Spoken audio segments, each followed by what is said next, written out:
Welcome back to the channel, everyone. I'm Johan and this is Car Tech TV. Today we got a special one.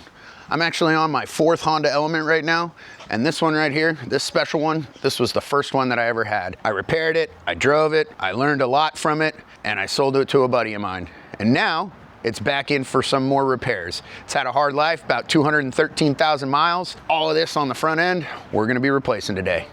There comes a time when a Honda Element, it tells you what it needs. And this thing with 213,000 miles on it, it has clunks and bumps and shakes and clanks, and everything up in this front end is tired, needs to be replaced. So today, we're gonna get at it.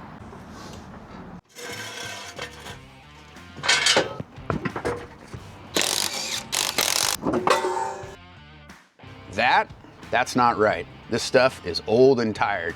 That's the lower control arm that we're gonna replace. Down here, we got the ball joint that's probably just as bad. And if we get to it and we need to, this is the tie rod end. This is attached to the steering column. And this play that you see in here could be a sign that you need to replace your tie rods.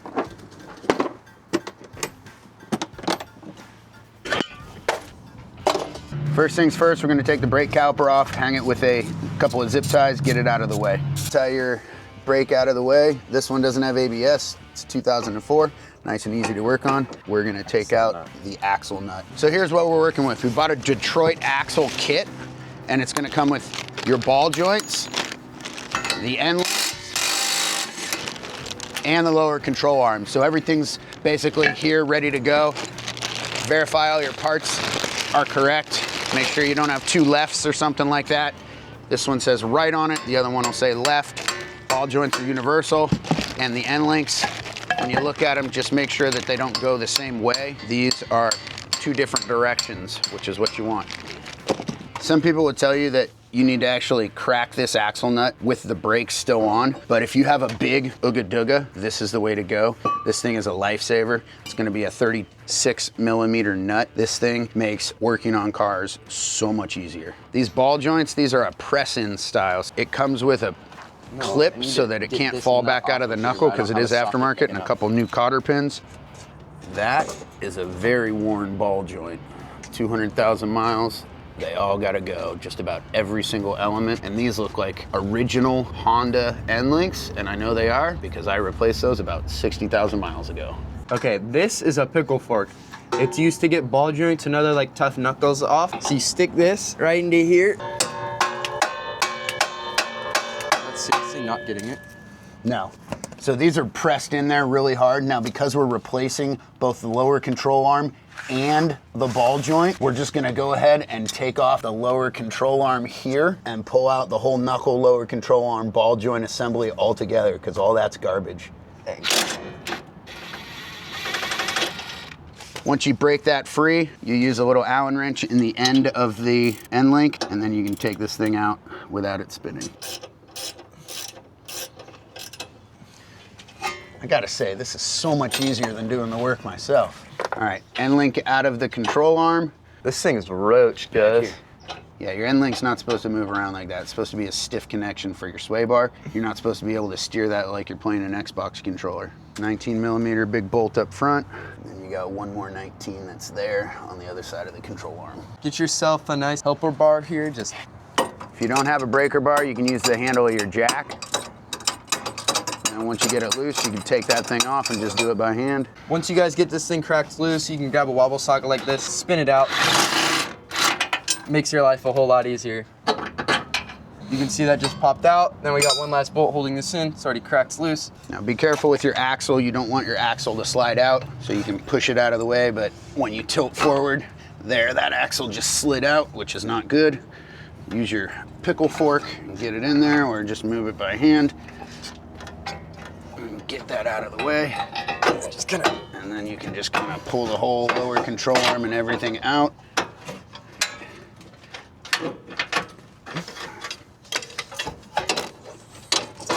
You're only taking off what you need to take off, but now we need to get the ball joint out of here. There it goes.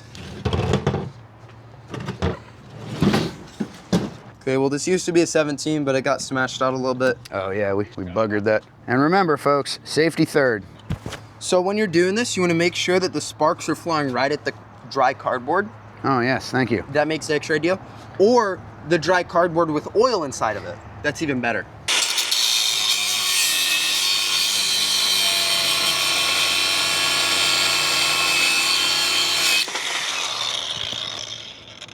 That right there is the easiest way to get this ball joint out of this knuckle.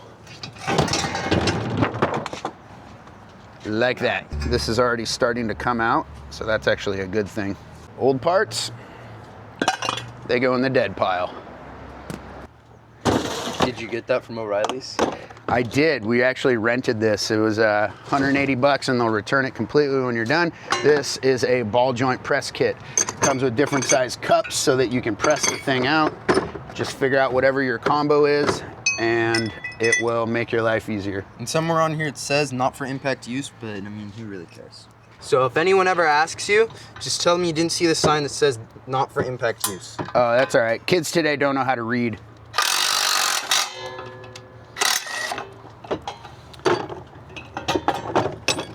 And that's how you get your ball joint out. So this is an old ball joint. That is supposed to be nice and stiff. I think it needs a little blue pill. Okay, so you can get a small wire brush like this. Just touch it up a little bit. You don't want to go too heavy because, again, this is press fit.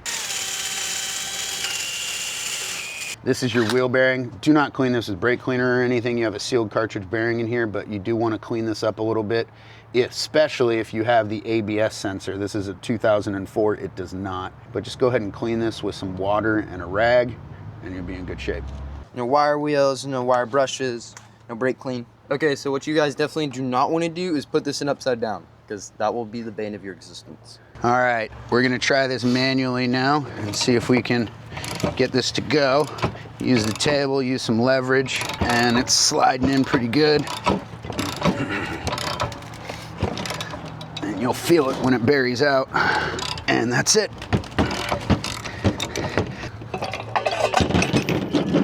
Much better. That's how it's supposed to look. Now we get a snap ring that goes in here, holds it in place permanently. So this is your standard snap ring, and we need to get it on here. So this is almost a crucial tool. This is a snap ring tool, so you can either squeeze the snap ring or you can actually reverse the springs sometimes and spread them out. Some of them have different heads. This one's just an old school grandpa's toolbox style. So we can put it in these little holes here in the snap ring and then spread it out and then get it to slip on. All right, now when you get a new one, you're gonna wanna plump it up with some grease. I'm not sure if these come pre-greased, but I'm gonna do this anyways. There. Yep. See how it starts poking out the end? That's when you know there's grease in there. Now this particular Detroit axle set actually came with a cap. So as you can see, I can grease it. Sure can't do that after the knuckle's in. So you actually swap it with this cap. So my friend Ryan, the driver of this vehicle, was complaining about an odd shimmy when he was going up hills, and he had a friend of him, a shade tree mechanic, also take a look at this, who diagnosed by looking at the ball joint that that was possibly part of the problem. In Arizona, about 35,000 miles ago, he did have the CV joints replaced, and as we look in here, you can see that this one is totally ripped. So this is likely the culprit for him having that shimmy up front. It's still got grease in there, but man, that thing's gotta go. It's gotta get replaced. This is why it's always important to inspect as you're working on this stuff. You don't wanna be replacing parts you don't need to, but you also don't wanna be doing a bunch of work and then have to come right back and do it again because you forgot a part that was already busted. So now we gotta pull the axle. This 3-hour job for one side is gonna be the best 6 hours that I've spent 2 days working on. Hopefully they come out relatively easy. This one's already been loosened up, probably because of how crappy it's been driving. You just get a little pickle fork in there. You can spread out the back end of the axle, pull it out, swap in a new one. That is definitely not supposed to look like that. Unfortunately, when you purchase an axle, if you get an aftermarket one, which they all are, you're gonna get something with like a limited lifetime warranty. Unfortunately, he bought this one when he was living in Arizona, so we cannot do that. But you can see even out here, this thing is totally roached. It's seen a hard life, I guess, but we're gonna get this swapped out. All right, time for reassembly. So basically, all the same steps, just in reverse. We're gonna start with the lower control arm. We're gonna slide it into place, get our bolts back in. Should be relatively easy.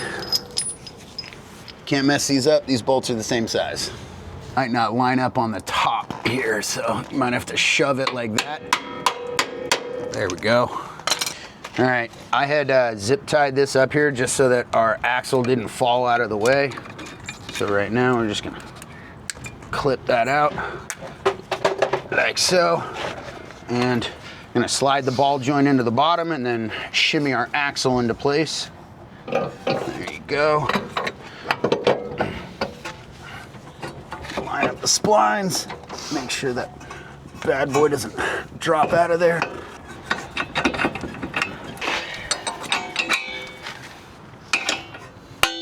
Again, assembly is the same as taking it all apart. This one, you're just gonna get it as hand tight as possible. This gun is very good at throwing 80 pounds reliably in the number 1 setting.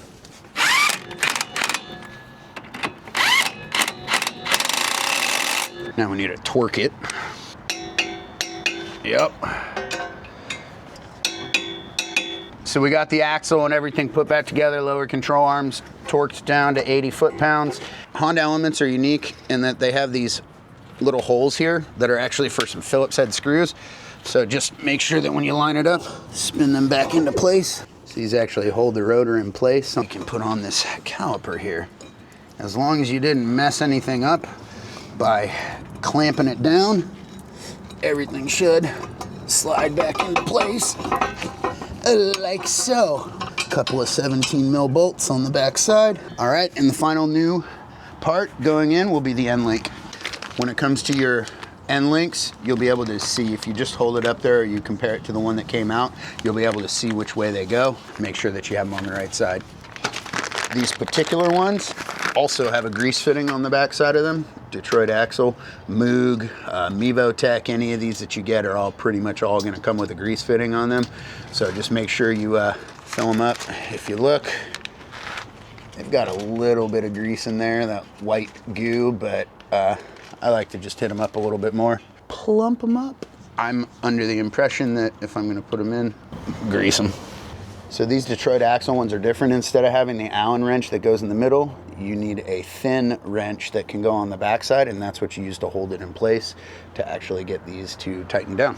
Sometimes if you need to, you can use the actual bar to bend them where they need to go. Maybe I should grease that other one after we get it in place so that we don't make this huge old mess here. I'd put these on the budget side of things. They're not the most effective end links. Honestly, the best ones you can get are going to be the OEM ones, but these will work in a pinch. So as with anything, you're going to run into problems. The problem that we ran into is that one of the bolts on the brake caliper housing is actually stripped out. So we need to fill it with material so that we can tap it out so that our original bolt, it's probably stripped out as well, will work. Or we're gonna have to find a different bolt. But we're gonna start by trying to fill it and tap it.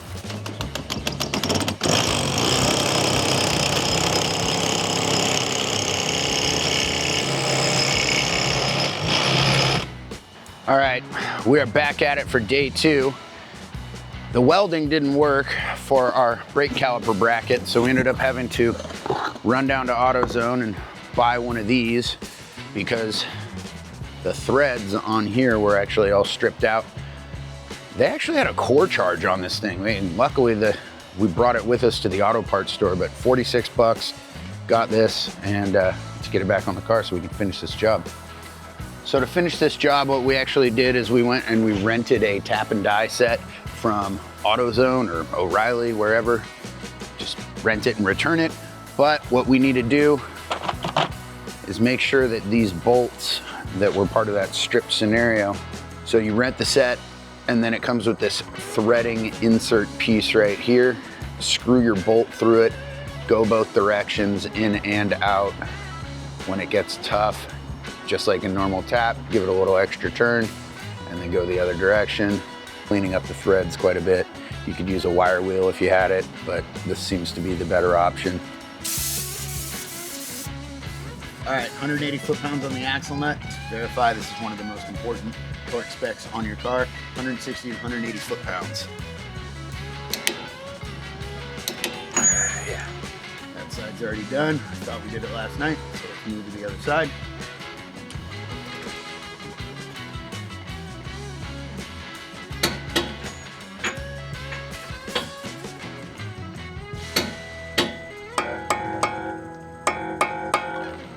All right, there you go. That's what a properly staked axle nut looks like. Oh man, this is so much easier than having to do the work myself. Good U-turn, very smooth. I think the car has been repaired. They're not squeaking or anything, so the end links are helping with that. New CV axle probably sounds way better. Did you have clicking when you were turning? Oh, it was clicking, rattling, trying to go uphill, and just all kinds of noise. Yeah, you got a little hill up here. We can see if it's better. It's definitely better. And just like that, we rescued another Honda Element, did the whole front end again, and saved another one of these things from the dreaded ball joint of death. So if you like what you see, definitely give us a thumbs up or a subscribe, and we'll see you in the next one with more Honda Element and car tech content.